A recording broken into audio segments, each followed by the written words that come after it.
চট্টগ্রামে সকাল থেকে সর্বশেষ ৩ ঘন্টা ৫৪ কিলোমিটার বৃষ্টিপাত রেকর্ড করেছে আবহাওয়া অধিদপ্তর। চট্টগ্রামের ব্রিজঘাট নৌবন্দরে আছেন প্রতিনিধি মনিরুল ইসলাম পারভেজ, সরাসরি যুক্ত হচ্ছে তার সঙ্গে। পারভেজ, কি অবস্থা দেখতে পাচ্ছেন সেখানকার? যেহেতু একটি নৌবন্দর, পণ্য আসা যাওয়ার ব্যাপার রয়েছে, কি অবস্থা সেখানকার? আমাদের আপনি জানেন সারা দেশের মতো যে বৃষ্টিপাত হচ্ছে, গতকাল থেকে দেখেছি যে মুষলধারে অনেক জায়গা হচ্ছে, আবার অনেক সময় থেমে থেমে হচ্ছে। তো আজকে সকাল থেকে এ পর্যন্ত ৫৪ মিলিমিটার বৃষ্টিপাত রেকর্ড করেছে আবহাওয়া অধিদপ্তর। আমরা পতেঙ্গা যে আবহাওয়া অধিদপ্তর আছে তাদের সাথে কথা বলেছিলাম। আর নগরীর অনেকগুলো জায়গায় যেহেতু একসাথে অনেক বৃষ্টিপাত হয়েছে, অনেকগুলো জায়গায় যেমন নিচু এলাকা যেগুলো চট্টগ্রামের, সেখানে কিন্তু অনেক জায়গায় হাঁটু সমান পানি কিন্তু জমে গিয়েছে। তবে আবার চট্টগ্রামের একটি সুখবর হলো, বিগত সরকারের আমলেই চট্টগ্রামের একটি জলবদ্ধতার প্রকল্পের কাজ করা হয় প্রায় ১০,০০০ কোটি টাকা ব্যয়। সেটির সুফল এখন জনগণ পেতে শুরু করেছে, অর্থাৎ সেই কাজটি এখনো সম্পূর্ণ শেষ হয়নি, অর্থাৎ শেষের পথে। তার মধ্যে আমরা দেখেছি বর্তমান মেয়র আসার পরে উনি একদম নিজের উদ্যোগে অনেকগুলো খাল যেগুলো আগে জাম ছিল বা বাসাবাড়ির বর্জ্য গিয়ে জাম হয়ে থাকতো সেগুলো উনি পরিষ্কার করেছেন।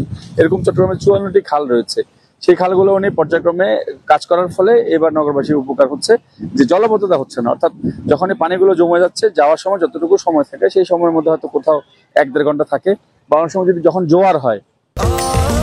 স্বাস্থ্যকর অল টাইম ফ্যামিলি কেক, সব সময় অল টাইম হেলদি লাইফ, তখন হয়তো একটু ব্যাঘাত হয়। অর্থাৎ যখন জোয়ার হয় তখন এই শহরে পানিগুলো সরাসরি নামতে পারে না, তখন হয়তো ১-১.৫ ঘন্টা পানিটি জলজটের মতো হয়, যেটি আগে জলাবদ্ধতা হতো সেটি এখন হচ্ছে না এবার। আর আমরা চট্টগ্রামের এইটি একটি সুখবর। আর বৃষ্টিপাতের কথা যেটি বলছি, প্রচুর বৃষ্টিপাত হওয়ার কারণে সকাল থেকে এই নদী বন্দর যেগুলো রয়েছে এখানে আমরা দেখেছি ছোট ছোট লাইটারের জাহাজগুলো, সেগুলো এসে একটু সেফ জোনে এসে ওনারা নোঙ্গর করেছে। আর মালামাল খুব একটা ওঠানামা হচ্ছে না, যেহেতু একটি সিগন্যাল চলছে ৩ নম্বর, সতর্ক অবস্থায় সবাই চলাফেরা করছে।